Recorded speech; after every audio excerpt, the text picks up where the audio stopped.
El abuso en los 4 centros. Ya hemos visto que la familia es productora de abusos originales, nacidos de sus conflictos internos, al mismo tiempo que se convierte en el refugio íntimo del abuso institucional. Ahora vamos a detallar lo máximo posible la forma en la que esos abusos se presentan en las 4 energías. Como cualquier otro concepto, el abuso puede ser comprendido mejor si se aplica a las 4 dimensiones del ser humano. Por supuesto, el abuso sexual es grave y reconocido por todo el mundo, pero ¿qué ocurre con los demás abusos? Vamos a intentar, pues, poner el máximo de ejemplos para ilustrar en cada uno de los 4 centros cuáles son los derechos y las necesidades de un niño, qué actitudes sobrepasan patológicamente esas necesidades y se olvidan de esos derechos, y qué consecuencias puede traer todo aquello en una persona adulta.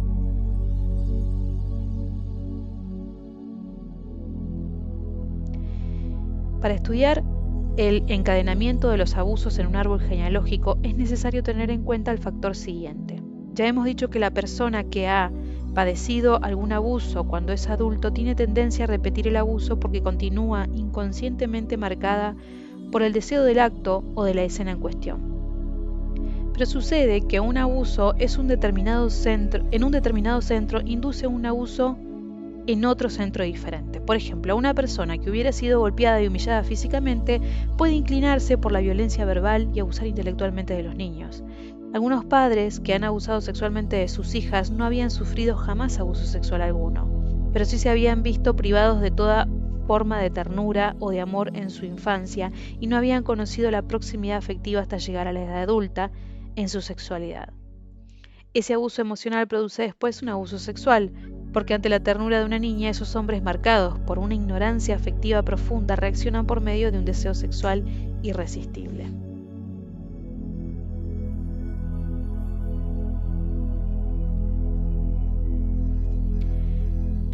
El abuso intelectual. Numerosos abusos intelectuales tienen su origen en una aplicación ciega de la moral social y religiosa con la que el clan familiar se encuentra relacionado. El abuso consiste en introducir en el niño conceptos que fueron útiles en otra época pero que ahora se han convertido en caducos, por ejemplo, morales religiosas antifeministas, racistas o ancladas en prohibiciones pasadas.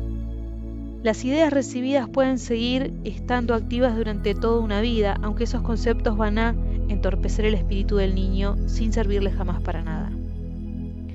Toda idea debe ser atendida según la época y el lugar en que es transmitida y según las personas que la transmiten. Por ejemplo, el concepto libertad representa 2 verdades distintas según sea el punto de vista, el gobernante de un gran país o el de un esclavo. Los conceptos cambian según las clases sociales, el clima, el género, la orientación sexual, etc., que los formulen. Una verdad formulada en la Edad Media no es igual a la misma verdad emitida en el siglo XX. La monogamia instalada en la Edad Media afectaba a una población cuya esperanza de vida raramente sobrepasaba la cuarentena. Mantener el dogma moral de la monogamia estricta en una sociedad donde se vive hasta los 100 años supone contar con otra organización social, familiar, psíquica, etc. Ciertas creencias de base son presentadas como generalizaciones, pero en realidad a donde remiten es a una ideología derivada de una época dada. El colonialismo y la esclavitud han podido engendrar ideas preconcebidas tipo las personas con una piel más oscura son menos inteligentes que yo, o los empleos de los judíos en la sociedad occidental de los siglos XIX y XX y la idea preconcebida de que los judíos son avaros. Además de lo anterior está la falocracia inherente a la organización política, económica y social patriarcal de Occidente, con la idea de que las mujeres son personas dependientes y deben ocuparse de la casa y de los hijos. Las juventudes hitlerianas cometieron un abuso intelectual de enormes dimensiones al inculcar el nazismo a niños de 6 años, el mismo que, aunque sea de buena fe, cometen algunas comunidades denominadas espirituales inculcando sus creencias a niños de corta edad. Este tipo de educación es tan frecuente que se puede decir que los abusos intelectuales comienzan desde el mismo nacimiento, en la guardería o en el colegio, para proseguir a lo largo de toda la escolarización del niño. El abuso intelectual se puede comparar con una etiqueta que se incrusta en el cerebro y que produce una gran rigidez mental. Si yo soy un hombre, debo pensar como los hombres. Si soy blanco, tengo que pensar como los blancos. La base de este abuso identitario consiste en confundir a una persona con sus actividades, su estatus, incluso con algún error que hubiera podido cometer una vez en su vida. Ese es médico, ese otro es un imbécil, aquel es ladrón, etc.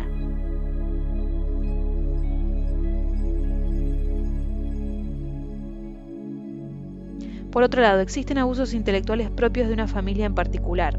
Insultos, críticas, violencias verbales y todos los demás casos en los que la palabra es utilizada como un arma. Si los golpes físicos dejan heridas en el cuerpo, las palabras pueden también herir el espíritu y de una forma mucho más perdurable todavía.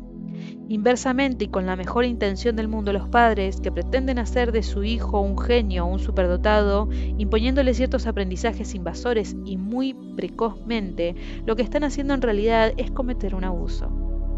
Así, se puede ver en algunos padres blandir delante de sus hijos pequeños álbumes ilustrados con el fin de hacerles aprender vocabulario, cuando los niños apenas si han comenzado a hablar, o imponer a esos mismos pequeños el aprendizaje precoz de una lengua extranjera. Consecuentemente, el niño no dispone de tiempo para jugar, de explorar su propio proceso de prueba y error, y se encuentra literalmente invadido por la formación intelectual de sus padres. Y una situación así puede llegar a provocar dislexia o bien una gran agilidad intelectual, pero aparejada a una angustiosa falta de confianza en sí mismo. Por otra parte, para que el espíritu de un niño se desarrolle sanamente es esencial dejar que explaye su curiosidad. Los padres o los hermanos mayores cometen un abuso frecuente cuando rechazan o juzgan las cuestiones que les plantean los más pequeños. Respuesta como tú no tienes por qué saber eso, o déjame en paz y no me hagas tantas preguntas. Son otras tantas agresiones que enmascaran un abuso, una absoluta perplejidad, una falta de disponibilidad o la repetición de un esquema de abuso vivido en el propio progenitor. Igualmente es conveniente respetar al niño y no menospreciar el nivel de desarrollo intelectual en el que se halle, en vez de tratarle de imbécil o burlarse porque, por ejemplo, su pronunciación o sintaxis no son precisas todavía. Cuando los hermanos mayores tienen celos de los menores, en algunas ocasiones intentan aplastarlos intelectualmente, por lo que los padres deberán vigilar atentamente para impedir esa rivalidad se convierta en un abuso. Las mentiras y las promesas no cumplidas forman parte igualmente de los abusos intelectuales, porque crean una notable falta de confianza en la palabra dada.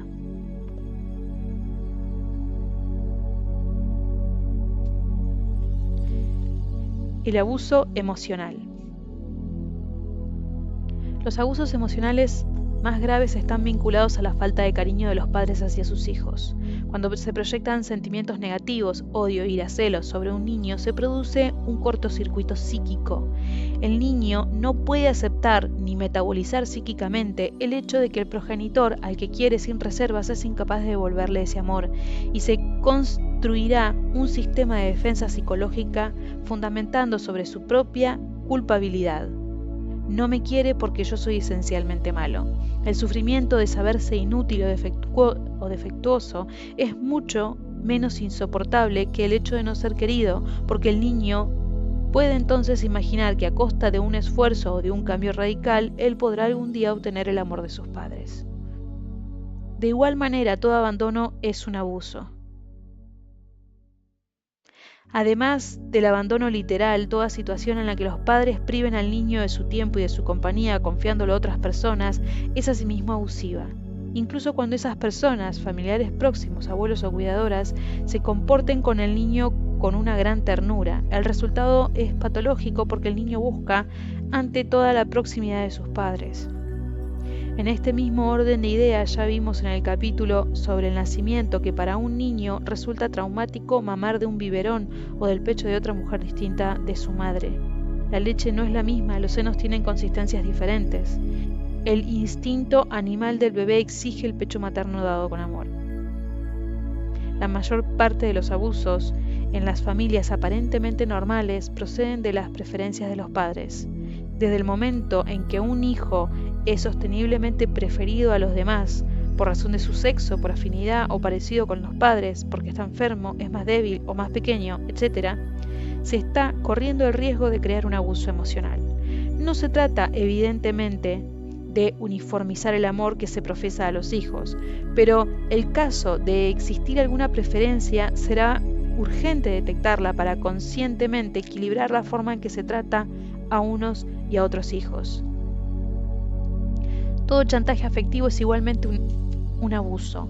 El niño tiene la necesidad de ser amado por sí mismo y no como recompensa por sus acciones.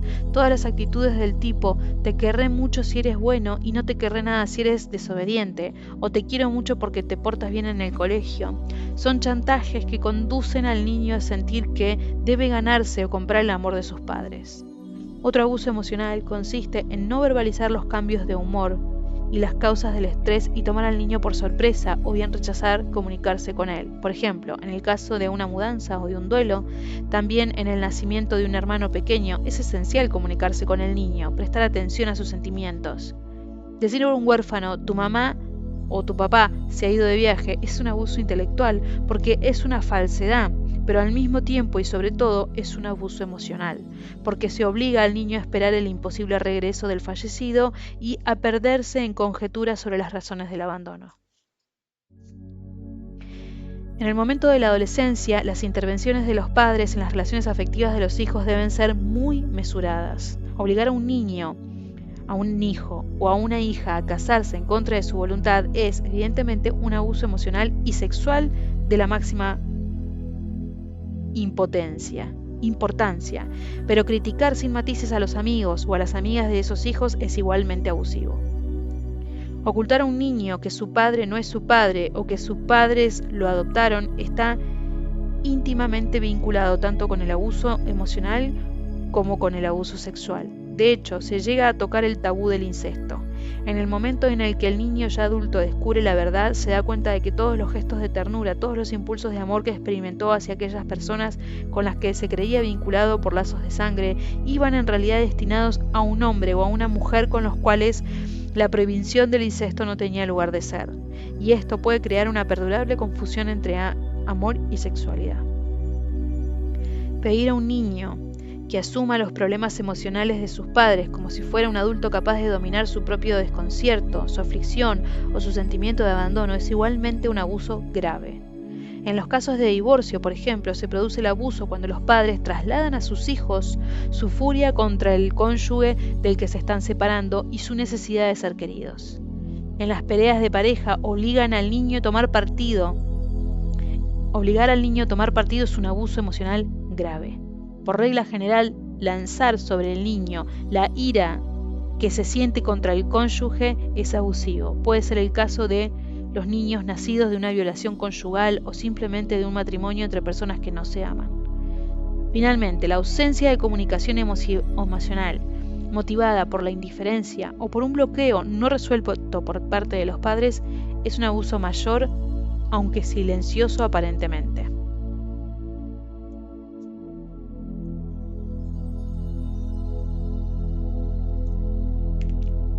Abuso sexual y abuso creativo.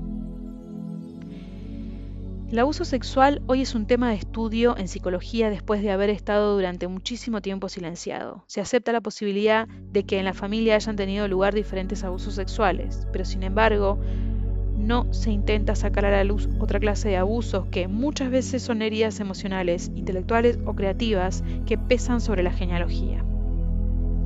Se habla muy poco todavía del abuso creativo, es decir, el que consiste en impedir al niño soñar y desarrollar su talento, o también, y por el contrario, el que implica imponerle una práctica artística rígida y tenerle sometido permanentemente a la crítica. Analizaremos de maneras más extensas la forma que pueden impedir el desarrollo artístico y creativo un poco más adelante. El abuso sexual es el acto por el cual un adulto obliga a un niño o adolescente a tener una experiencia de dicha naturaleza antes de tiempo y o impedirle tener dicha experiencia en el momento justo. En todos los casos el abuso los producen los padres o adultos que ven en el niño o el adolescente un objeto sexual, pasando o no al acto sexual en sí mismo. La definición de abuso sexual abarca un ámbito muy extenso. Abuso sexual puede ser todo gesto o comportamiento susceptible de menoscabar el normal desarrollo de la persona. El abuso sexual puede consistir en una violación o en una seducción, con o sin dolor, con o sin placer. Ocurre asimismo por miradas y gestos aparentemente inofensivos, entrar en el cuarto de baño cuando el niño se está lavando, espiarlo, mostrarle fotografías pornográficas, o por las palabras, como imponer al niño confidencias sexuales. Y la prohibición y la culpabilización de la sexualidad son también abusos. Los padres que vigilan y castigan la masturbación son padres abusivos. Todo abuso de esta naturaleza revela que los adultos ven al niño como un objeto sexual y no como un sujeto sexuado. Es preciso resaltar que el abuso sexual en el marco familiar carece frecuentemente de rasgos violentos y se puede comparar con una seducción. El niño al que le falta la atención y cariño se aferra a ese intercambio porque muy a menudo es la única relación estrecha que puede mantener con los adultos de su entorno. Y ello le conducirá a sentirse cómplice y culpable del abuso o del secreto que posee sobre dicho abuso. Por otro lado, todo abuso sexual engendra una insatisfacción duradera. El niño sometido a una relación de este tipo espera siempre un amor que el adulto no le dará. Él o ella se arriesgan a reproducir en su vida futura las circunstancias de abusos similares, esperando interminablemente el mismo amor que ellos no tuvieron durante su infancia. En la relación entre madre e hija, el abuso sexual puede provenir de una ausencia del padre, y será él precisamente quien debe establecer las diferencias, cortar el vínculo simbiótico entre madre y niña e informar debidamente a su hija: tú no eres el espejo de tu madre, tú eres tú. Cuando ha faltado el padre por una ausencia, un divorcio o un fallecimiento, es frecuente que los amantes de la madre se vean tentados a convertirse también en amantes de la hija, como si ambas compartieran con él un solo cuerpo, una sola sexualidad. En tal caso, y tal como lo entendemos nosotros, los responsables del abuso son en realidad tres: el amante adulto, que seduce a la hija; la madre, que descuida su vigilancia y acepta tácticamente la simbiosis; y el padre, por su ausencia. De igual forma, cuando un padre o una madre utilizan a su hijo como confidente de su vida sexual, establece con el niño un vínculo incestuoso. Infravalorar abiertamente todo lo femenino delante de una niña pequeña o lo masculino ante un niño supone asimismo un abuso sexual, dado que se le impone al menor una visión negativa de su propia identidad sexual, lo que le habrá de llevar a reprimir cualquier expresión de su feminidad o de su masculinidad. En resumen, al hablar de abuso sexual conviene determinar qué partes del cuerpo son afectadas, en qué situación o situaciones fue perpetrado el abuso y finalmente por qué medios dominó el responsable a su víctima: amenazas, subterfugios, fuerza, violencia física o verbal, seducción, prostitución, ofreciendo golosinas o diversiones a cambio de la relación.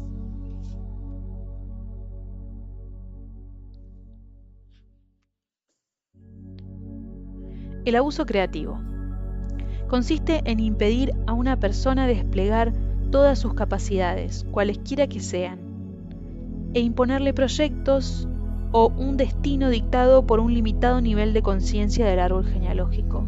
Los seres humanos tienen talentos muy diversos y, sin embargo, uno de los errores más recurrentes en las familias es pensar que todos deben tener los mismos talentos, de forma que cuando un niño es diferente, es habitual que sea tratado como un tarado o un traidor, viéndose excluido del clan. Pero a la inversa, imponer a un niño el estudio de un arte o de un instrumento musical en particular, o enfrentarlo a un modelo de competencia normativa sin permitirle desarrollar su propio gusto por la belleza, supone también un serio abuso. Se busca extirpar el talento natural del niño para convertirlo en un pequeño genio cuya realización sirva sobre todo para satisfacer la sed de llamar la atención de los propios padres. Ningún niño puede comportarse como un artista completo antes de haber alcanzado su madurez psicológica. La falta de atención, de escuchar debidamente al niño, puede desembocar en un abuso creativo. Cada niño es una criatura aparte que deberá pasar por su propio proceso de prueba y error de descubrimiento. Forzar el ritmo de un niño, presionarlo o ralentizarlo, constituye siempre una intrusión en la formación de su propio genio. Es igualmente importante dejar que desarrolle sus propios gustos, por ejemplo, permitiendo que se vista o decore su habitación de la forma que más le plazca, y sin criticarle por ello. La relación con la belleza es íntima y particular, y es un error que puede llegar a convertirse en abuso, imponer al niño los criterios estéticos propios.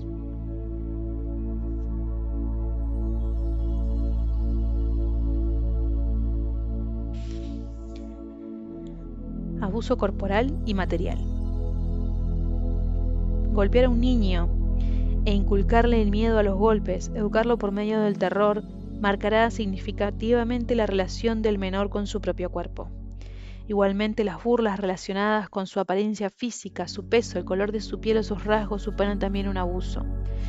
Querer o destetar a un niño por su parecido con otros miembros de la familia implica negar el carácter único, precioso de su existencia como persona. En apariencia, hechos tan anodinos como cortarle el pelo en contra de su voluntad o imponerle una ropa que le es incómoda puede representar a sí mismo un abuso.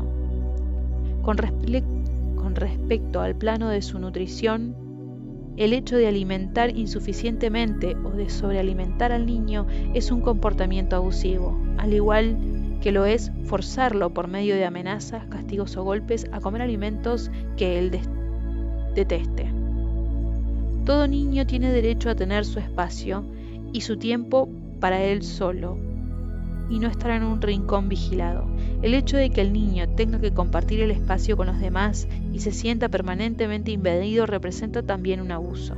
Encerrar a un niño, impedirle conocer el mundo o incluso todo lo contrario, llevarlo de un sitio a otro, son comportamientos abusivos en el sentido de que no respetan la necesidad que tiene toda persona de disponer de un territorio de referencia, a la vez que de mostrarse capaz de abrirse al mundo. Los padres que adoptan ante sus hijos conductas tóxicas y autodestructivas como fumar, drogarse, beber en exceso, son en realidad padres abusivos. Cuando el niño está enfermo, tiene necesidad de cuidados, el padre, madre que lo expone excesivamente al dolor o a la angustia, es un padre abusivo. El hijo debe sentir que puede recuperar la salud en una atmósfera protegida. Por regla general, el abuso físico depende también de la forma en que las cosas se comparten en el seno del hogar familiar. El niño no tiene necesidad alguna de ser tratado como un rey o una reina, pero sí de ser tratado de una manera justa en relación con las condiciones de vida de otros miembros de la casa. Si alguien se beneficia de su debilidad para tratarlo ostensiblemente peor que a un hermano mayor o que a un Benjamín, cualesquiera que sean las condiciones de vida, incluso en el seno de la familia muy rica, el niño conservará la impresión de que le han estafado y han abusado de él. Numerosas disputas por herencias en las grandes familias empresarias tienen su origen en aquellas desigualdades infantiles, hasta el punto de que un imperio financiero llegue a derrumbarse a causa de abusos pasados que han marcado la hermandad.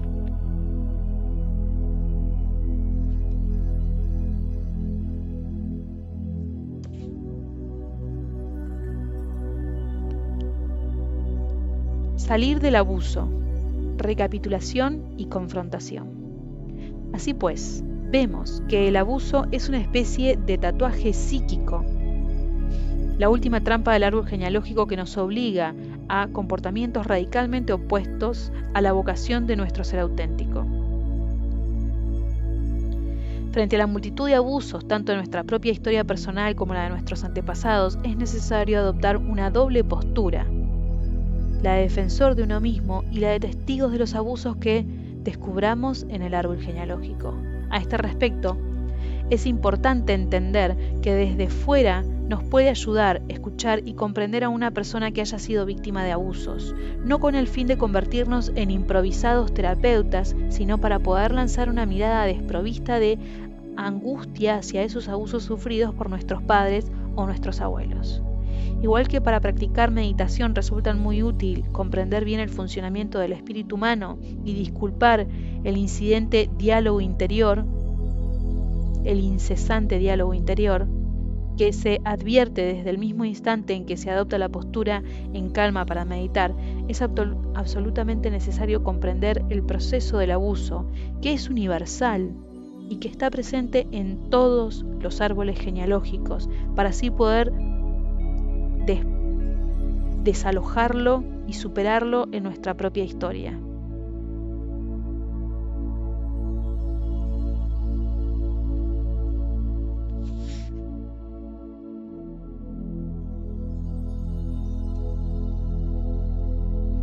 La complicidad de la víctima del abuso en el propio abuso, una clave para la sanación. En muchas ocasiones resulta difícil escuchar el relato de un abuso, sobre todo cuando se trata de una tortura, de un abuso sexual violento, etc., porque se suele tender a identificarse al mismo tiempo con la víctima y con el abusador. La persona que escucha dicho relato se queda fascinada u horrorizada, avergonzada de su propia curiosidad, y tiende a negar los hechos o bien a solidarizarse sin matices con la víctima, porque al convertirse uno en testigo de un abuso se tiende a reaccionar a partir de los propios temores y limitaciones. La mayoría de las personas no sabe escuchar ni recibir adecuadamente un relato semejante.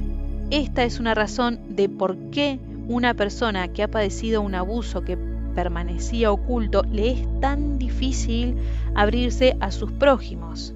Lo primero que hay que lograr, tanto para uno mismo como para el otro, es ser capaz de enfrentarse a la escena del abuso y con todos sus detalles. Una escucha llena de compasión, sea al escucharse a uno mismo o a otra persona, permite a quien hubiera sufrido el abuso vencer su vergüenza. La calidad de esta escucha, que debe estar desprovista de cualquier curiosidad malsana o intento de juicio, y a la vez permanecer siempre muy atenta a los detalles de cuánto haya podido suceder, permitirá a la persona afectada plantear todos sus recuerdos y liberarse del secreto vinculado al abuso. Con mucha frecuencia, la persona que ha sido víctima de un abuso tiende a minimizar lo que le ocurrió. Bueno, tampoco es que fuera una cosa muy grave, o bien a conservarlo bajo una categoría que le permita no recordar detalles. Me violaron. Sí, pero ¿en qué circunstancias? Igualmente, el dolor o los sentimientos negativos producidos por aquel abuso deben formar parte del relato, es decir, que todo lo que la persona víctima del abuso hubiera podido sentir es esencial para el reconocimiento del abuso. Una vez que los hechos y los sentimientos de la víctima hayan sido claramente tenidos en cuenta, se tendrá finalmente la posibilidad de penetrar en lo más oculto del abuso. La persona afectada podrá reconocer de qué forma aquel abuso le causó placer o fascinación, orgullo, sentimiento de grandeza, etc., y por qué y cómo se siente impulsada a repetirlo para experimentar de nuevo esa exaltación. No es raro que la escena del abuso regrese como un fantasma que acompaña a la masturbación en el caso del abuso sexual o una ensoñación. Para un escritor o un artista en general, esta puede ser una fuente de inspiración que se añada a su imaginería personal. Una persona dicharachera, la graciosa del grupo, podría transformar su abuso en una recurrente bruma pesada sobre él mismo, tema cada vez que una situación similar se lo evoque. O al contrario, una persona muy enojada que cada vez se encuentra en situaciones parecidas a su abuso, hace declaraciones cargadas de odio hacia la persona que llevan a cabo actos similares. Por ejemplo, una fuerte homofobia cuya raíz es un abuso homosexual. En el caso del abuso sexual, en particular, es esencial que la persona que vaya a narrar dicho abuso a alguien próximo a él o a un terapeuta sea capaz de clarificar las circunstancias exactas del acto o de los actos que padeció en su momento y en qué medida puede tener el sentimiento de haber participado en dicho acto. La sanación, es decir, el hecho de poder dejar atrás el abuso, depende de esa toma de conciencia. Ya hemos visto que todo abuso sexual sufrido produce, con el paso del tiempo, el deseo inconsciente de reproducirlo, de repetirlo. En el caso de un abuso violento, para poder producir en el agresor el mismo daño que nos hizo.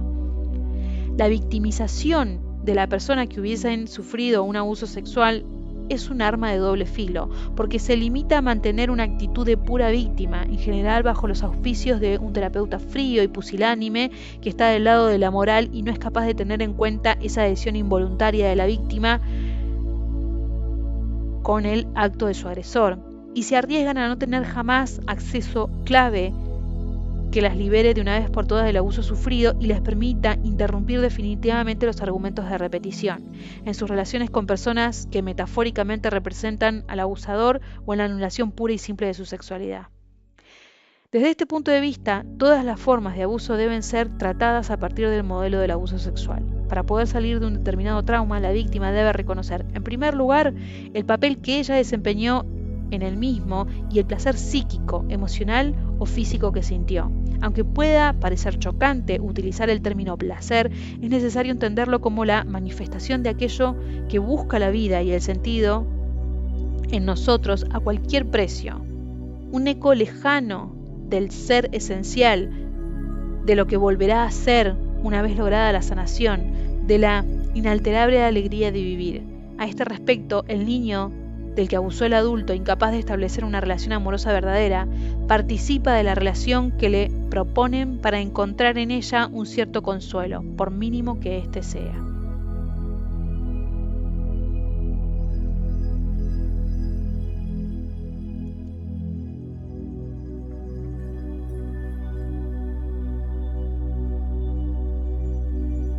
La confrontación en metagenealogía, la herramienta de base para comenzar el trabajo sobre el abuso.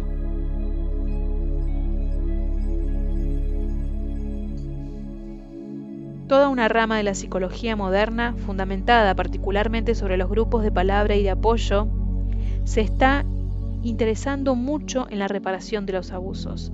Citaremos aquí la excelente obra de Susan Forward, Toxic Parents, Padres que odian, la imposición familiar, un problema con solución, con la que esta psicóloga norteamericana ha popularizado el principio de la confrontación, del careo, confrontarse psíquicamente o por escrito con la persona que hubiera cometido el abuso es en efecto una etapa indispensable. Por este acto, la víctima de un abuso en su infancia asume su propia defensa, en tanto que persona adulta, situándose en una posición de igual a igual con quien hace mucho tiempo le era superior en edad, fuerza o influencia.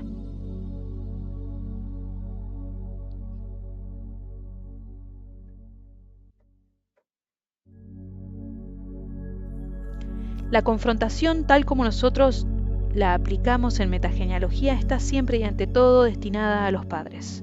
Si cualquier otra persona de nuestro entorno ha abusado de nosotros, tío, hermano, abuelo, personas cercanas a la familia, habrá llegado igualmente el momento de enfrentarse a ella una vez que la responsabilidad inicial, la de los padres, haya sido tenida en cuenta debidamente.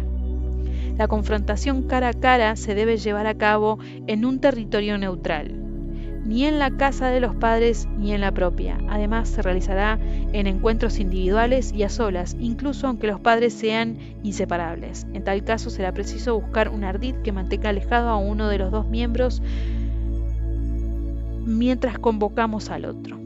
Y si está demasiado nervioso, se puede tomar algún calmante suave. Asimismo, si se tiene miedo a la persona con la que uno se va a confrontar, se podrá pedir a algunos amigos o personas allegadas que se mantengan cerca del lugar del careo y que estén listas para intervenir en nuestra ayuda. Si los padres hubieran fallecido, la confrontación puede hacerse delante de su tumba o en el lugar en el que hubieran sido dispersadas sus cenizas. E incluso en el caso de una determinada persona de la familia se hubiera quedado con las cenizas de la persona desaparecida,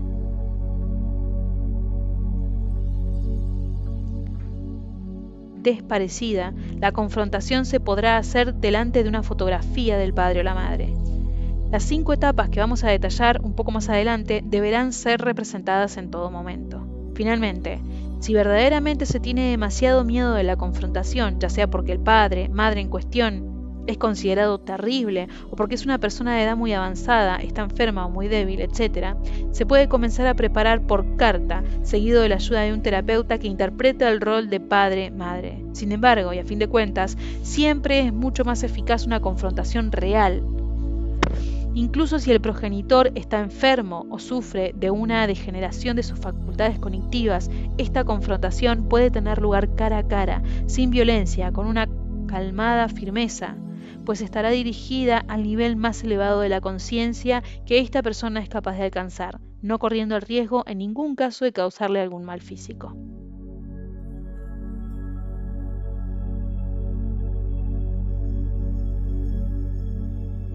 La confrontación se desarrollará en las 5 fases que estudiaremos a continuación, y a la persona en cuestión se la puede prevenir diciéndole: voy a hablarte de una manera ordenada, no habitual, por lo que es muy importante para mí.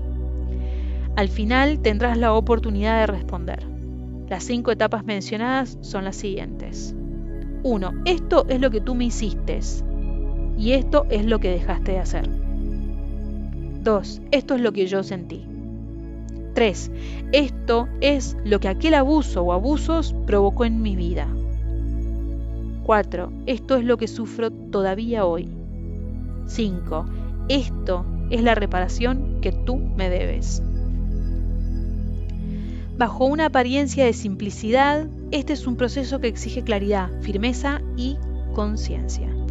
Se puede comprar una especie de proceso penal, se puede comparar a una especie de proceso penal en el que a la vez se es víctima y abogado y cuyo último objetivo es que el acusado salga libre y purificado de sus errores después de ser absuelto de una demanda. Vamos ahora a detallar cada una de dichas etapas, exponiendo además 2 situaciones en las que una persona ya adulta se confronta con su progenitor por un caso de abuso intelectual, creativo y afectivo en el primero y por un caso de abuso sexual en el segundo.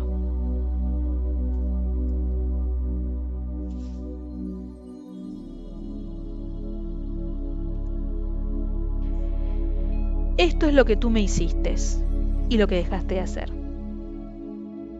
Recapitulación de los hechos como si fuera un abogado que asumiese la defensa de aquel niño del pasado. La persona que fue víctima de un abuso hace un inventario exhaustivo de todas las circunstancias que rodearon dicho abuso.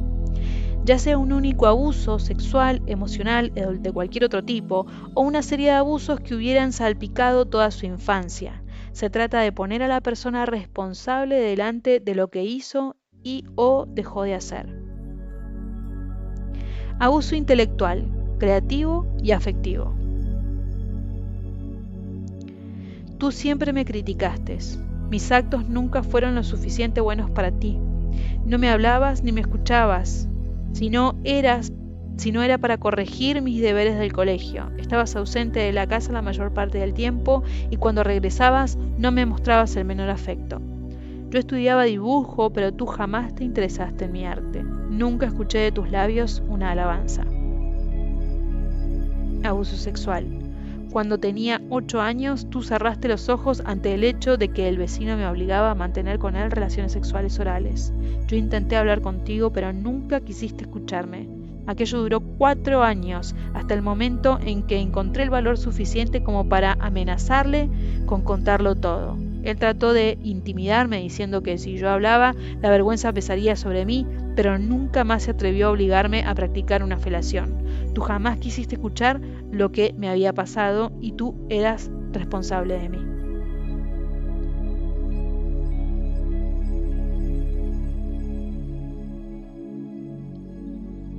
Esto es lo que yo sentí.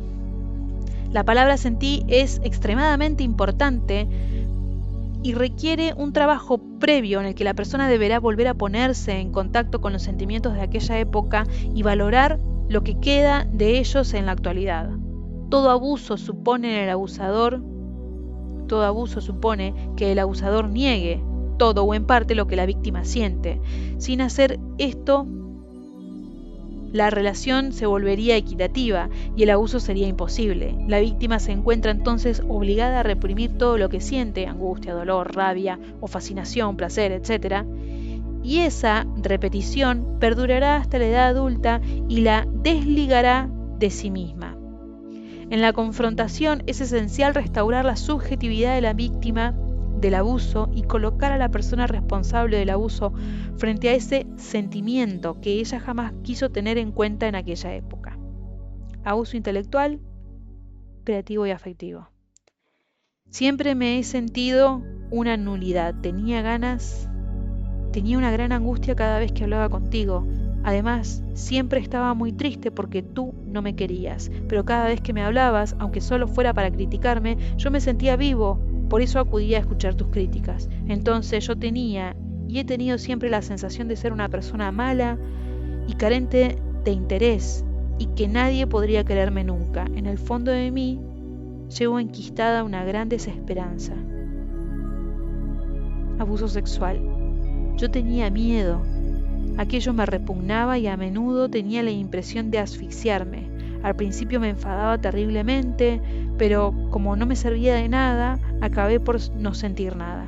A la vez, y en cierta manera, me sentía fascinado por aquel secreto que se me había impuesto. Ante ti y ante el resto de la familia tenía vergüenza, pero sobre todo me sentía apartado de vosotros.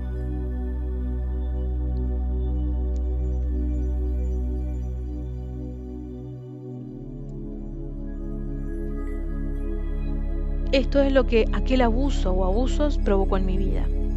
Las consecuencias de un abuso lo son a largo plazo, durante toda la vida de la persona víctima del abuso. Paradójicamente, esas mismas consecuencias pueden ser nefastas, pero también positivas. Una parte de nosotros siempre se resiste y es posible que después de un abuso la víctima se convierta, por ejemplo, en el primer miembro de la familia en emprender una terapia, en expresar su creatividad o en consagrarse a una actividad caritativa. Sin embargo, esa misma resistencia está siempre acompañada de obstáculos, de sufrimientos o de bloqueos, todos ellos directamente engendrados por el citado abuso. Por ello, de lo que se trata es de situar a la persona responsable del mismo frente a todo lo que el abuso ha generado en la vida de la víctima. Abuso intelectual, creativo y afectivo. Yo mismo me he convertido en un padre frío y distante como tú. Me alejé de mi creatividad y aposté por mi profesión y por la excelencia en todo. Un día sentí que acabaría muriendo si seguía negándome a mí mismo de esa forma. Por ese motivo me atreví a empezar un trabajo sobre mí. Fue entonces cuando pude descubrir la dimensión de los daños y la falta de confianza en mí que yo mismo me había inculcado. Abuso sexual. Durante mucho tiempo he tenido una sexualidad centrada en la masturbación. Caí en la droga y después fui capaz de salir de ella. Cualquier figura representativa de la autoridad me exasperaba hasta que pude comprender que para mí representaba a la vez aquel vecino más fuerte que yo y del que tú, que eras mi padre, nunca habías sabido protegerme. Logré sacar parcialmente mi rabia y mi dolor, convirtiéndome en cinturón negro de karate, pero aún guardo mucha ira dentro.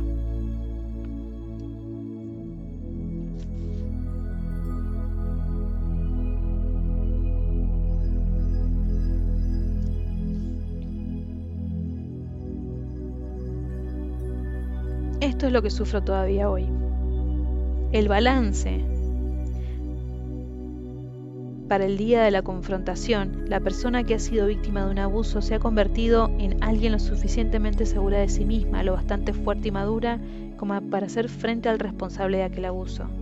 Pero la necesidad de la confrontación se debe a que ella aún tiene en su psique un nudo, un obstáculo, un sufrimiento y una obsesión, unas consecuencias de dicho abuso que no podrían ser resueltas si no es por medio de la mencionada confrontación. La persona responsable del abuso deberá hacer frente a todo lo que su víctima sufre todavía hoy. Abuso intelectual, creativo y afectivo. Quiero cambiar de profesión y ser capaz de querer más y mejor a mis hijos, pero tu ejemplo se interpone como un muro entre mis deseos y yo. Por eso sufro todos los días. Abuso sexual. A mis 35 años jamás he conseguido tener una relación de pareja que fuese estable. Siento una gran violencia dentro de mí y no es así como yo quiero vivir la vida.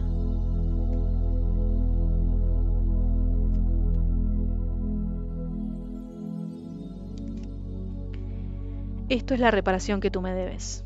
La deuda. No puede haber perdón si el responsable del abuso no es consciente de lo que ha hecho y por lo tanto no reconoce su deuda. Todo perdón unilateral por parte de la víctima no tiene valor alguno desde el punto de vista del inconsciente. O bien hubo un abuso que se reconoce y se perdona y que la pertinente reparación permite disiparlo, o bien la persona culpable persevera en dicho abuso negándose a reconocer su responsabilidad, por lo cual el perdón generoso es imposible. En este último caso será necesario cortar los vínculos con esa persona hasta que el dolor del abuso se haya disipado por completo, es decir, hasta que la persona en cuestión nos resulte absolutamente indiferente. Pero si el padre, madre involucrado está dotado de una conciencia adulta altruista, una vez llegado al punto de la confrontación, no tendrá nada más que un deseo: reparar el abuso para así poder transformarlo retrospectivamente en un error que pueda ser superado.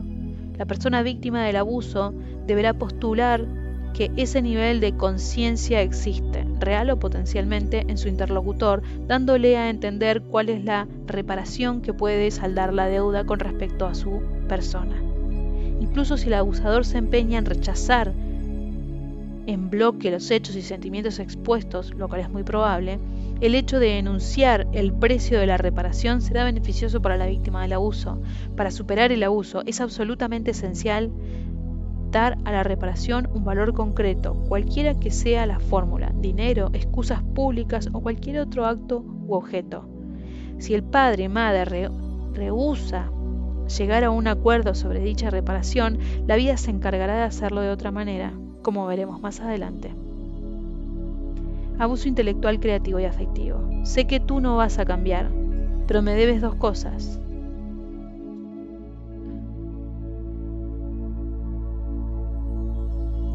Cómprame a un precio que yo fijaré uno de los cuadros que pinté durante mi adolescencia y cuélgalo en tu salón.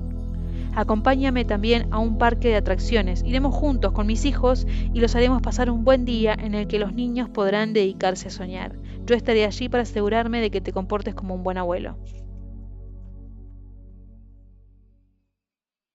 Abuso sexual. Me debes excusas por no haber prestado asistencia a una persona que se encontraba en peligro. Y 1 millón de euros como reparación simbólica del mal que me hiciste.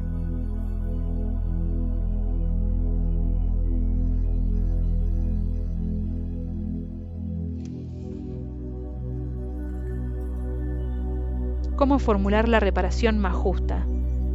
¿Es esencial obtenerla? El trabajo sobre la reparación es sin duda un punto más delicado de todo el proceso. Reparar una acción pasada no es cambiar el pasado. De nada sirve decir a una madre alcohólica o a un padre violento: esto es lo que espero de ti a partir de hoy. Esto equivaldría a pedir al padre que cambiara, que se convierta en el padre del que tanta necesidad tuvimos. Ese milagro no tendrá lugar nunca. El pasado es irreversible y toda relación sana implica que no se pueda esperar que la otra persona cambie. La confrontación nos impulsa a enterrar nuestra demanda infantil de cariño para así poder vivir en el amor adulto. Desear que los padres cambien es obstinarse a querer obtener lo que nunca se ha tenido. Ahora bien, si los padres se comportan de tal manera, es debido a que sus propios nudos o sus neurosis o su incapacidad para funcionar en un nivel de conciencia elevado. Si ellos hubiesen cambiado con el paso de los años, si hubiesen trabajado sobre sí mismos, no serían necesario someterlos a un careo, porque ya se lo habrían planteado ellos mismos. Espontáneamente convertidos en personas conscientes de sus propios errores, ya habrían hallado su propio medio para pedir perdón. Procesos de este tipo se dan en las instituciones. Pensemos en las excusas públicas de la Iglesia Católica por causa de la Inquisición y ciertos episodios de pedofilia. Pero si nos vemos obligados a organizar una confrontación es porque nuestros padres casi no han cambiado y fundamentalmente no cambiarán. Por lo tanto, no están dispuestos así porque sí a reconocer sus errores. Más allá de proponerles una toma de conciencia acelerada, la única cosa que podemos hacer es exigirles una reparación, no expresada en promesas de buenos sentimientos, sino en actos concretos. De la misma manera que la justicia humana condena a una persona a una multa, a servicios para la comunidad o a una pena de cárcel. La cuestión radica en encontrar qué acto puede reparar el abuso, es decir, cuál sería el acto que nos puede dejar con el sentimiento de haber sido debidamente recompensados. Es además necesario que dicho acto sea breve, claro y decisivo, porque contar con el padre o la madre para una reparación a largo plazo se pone exponerse a serios desengaños. Una consultante cayó en la siguiente trampa al final de la confrontación con su madre, que la había abandonado siendo una niña. La consultante llegó a la conclusión: de ahora en adelante me llamarás todos los domingos para saber de mí. La madre había accedido, prometido y llorado, pero al domingo siguiente,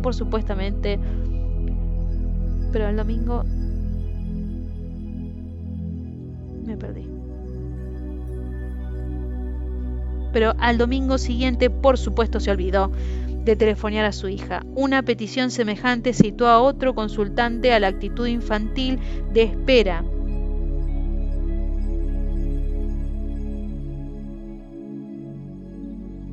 Unas muestras de cariño o de autenticidad que no llegaron nunca. La reparación no consiste en caer en la trampa de semejante manera, sino que debe ser un acto único, simbólico, concreto, por el cual la persona responsable acepte cargar el abuso en su cuenta, es decir, que reconozca su entera responsabilidad como persona adulto que era en la época en la que se produjo el abuso y libere al niño de la culpabilidad de haber sido cómplice del mismo. La deuda puede ser evaluada en dinero. Si la cifra fuera exageradamente grande, miles de millones de euros o de dólares, el pago será metafórico, por medio de un cheque o de una carta, contrato, documento sin valor legal o bancario, pero que viene a significar un reconocimiento de deuda. El inconsciente acepta la metáfora. Así pues, se puede decir a la persona en cuestión que, como reparación, me firmarás un cheque de 10 millones de euros, y recibir el cheque en ese instante, no para ingresarlo en un banco, sino para conservarlo como una reparación simbólica que se puede enmarcar y colgar. La reparación también puede consistir en un gesto, en un acto determinado o en un regalo. Un consultante que había propuesto a su padre que como reparación debes aceptar que yo te dé una bofetada. Se encontró con la sorpresa de oírle contestar: me merezco 2. Y verle poner la otra mejilla. Por su padre, una joven cuya madre había cerrado los ojos ante los repetidos abusos sexuales de su padre, la había hecho sufrir, exigió a su madre un coche descapotable y ésta, pese a su modesto salario, consiguió inmediatamente un crédito para poder satisfacer la petición de su hija. Una vez acortada la reparación, el padre-madre en cuestión tendrán derecho a seguir siendo tal como era. Nadie está obligado a cambiar por amor a sus prójimos, porque si el padre-madre acepta el principio de la reparación, es la relación la que cambia. Ya no se verá oscurecida por el abuso y se convierte en una relación equilibrada entre dos adultos, progenitor e hijo, donde cada uno es libre de ser quien es.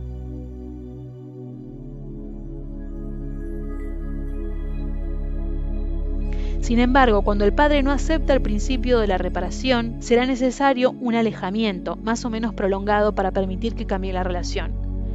Habiendo acreditado la necesidad de distanciarse de la relación abusiva y habiendo asimismo justificado la necesidad de la confrontación, la persona víctima del abuso logrará emerger de aquella relación tóxica. Retomando la metáfora del proceso, si el acusado se niega a pagar su multa o bien no es solvente, queda la solución de infligirle un castigo. El equivalente a una pena de prisión consistirá en cortar cada clase de comunicación con los padres, prohibirles acercarse, telefonear o enviar mensajes durante un tiempo.